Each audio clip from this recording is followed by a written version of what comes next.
Hey everyone, and welcome. So, if you've been on social media at all lately, you've probably seen impeachment season trending again, and you might be feeling a major case of political deja vu. Well, today we're going to cut through all that noise and break down exactly what is going on with all these rumors surrounding Vice President Sara Duterte. So yeah, why is this conversation suddenly everywhere all over again?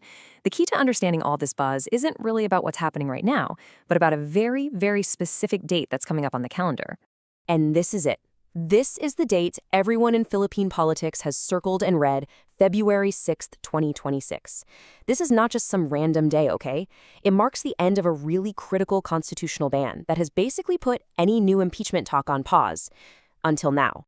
So what is this ban all about? Well, under Article 11 of the Constitution, there's basically a one-year cooling off period.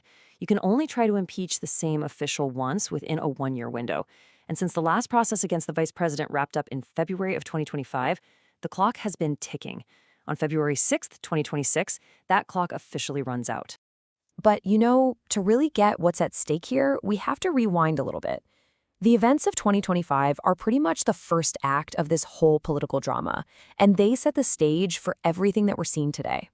All right, so let's do a quick recap. Back in February 2025, the House of Representatives actually impeached the vice president, which was huge, a historic first for that office. But it didn't stick. By July, the Supreme Court stepped in and basically said, nope, this is unconstitutional. They pointed to issues with due process, which in simple terms means they found that the proper legal rules and steps just weren't followed correctly. After that ruling, the Senate officially put the case on the shelf in August. Game over for them.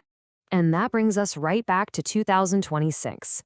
If the last attempt was thrown out by the Supreme Court, what could possibly be different this time around?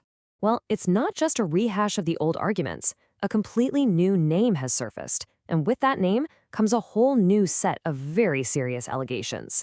The new buzz is all centered around this person, Ramil Madriaga. He's a former agent who has just recently come forward with what you could only describe as an explosive sworn affidavit. So in this formal statement, Madriaga claims he was directly involved in handling massive amounts of money, literal bags of money, for the vice president's 2022 campaign. But here's the part that's making headlines. He alleges these funds didn't come from legit sources. He specifically says they came from illegal operations, and he mentions POGOs, the Philippine offshore gaming operators. Okay, now it is so crucial to take a step back here and remember that allegations are not the same as proof. As Representative Terry Rodon has pointed out, while Madriaga's claims are definitely out there, Congress can't just act on his word alone. They would need what's called corroborative evidence. That means other independent proof that backs up his story, before any of this could become a formal reason for impeachment. So, with all of this chaos swirling around the legislature, you have to wonder, what's the view from Malacañang Palace? What is the president thinking? Well, officially, their position is to be completely hands-off. Right, so the palace press officer, Claire Castro, said that President Marcos Jr. is not going to interfere, stressing that impeachment is totally up to Congress. But she also added this very pointed line, the president wants those who should be held accountable to be held accountable. It's a very carefully worded statement, isn't it? It signals that they're staying away, but also that they're watching and expecting the process to play out. This whole situation is also shining a big spotlight on the political friction that's going on. On one side, you have Senator Amy Marcos, who is claiming the 2026 national budget is being dangled out there as a bargaining chip to persuade lawmakers to sign a new impeachment complaint. And then on the other side, you've got Senate President Tito Sotto, who is pushing back hard, calling those claims completely baseless. Okay, so we've talked about the history, the new claims, and the political reactions. But what does it all really add up to? Let's zoom out for a second and look at the big picture. What's the main takeaway from all this? When it comes right down to it, this is about more than just political drama. The next few weeks and months are going to be a major test for the Philippines institutions.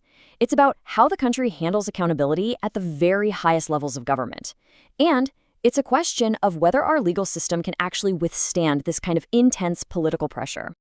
And that leaves us with the big question hanging in the air.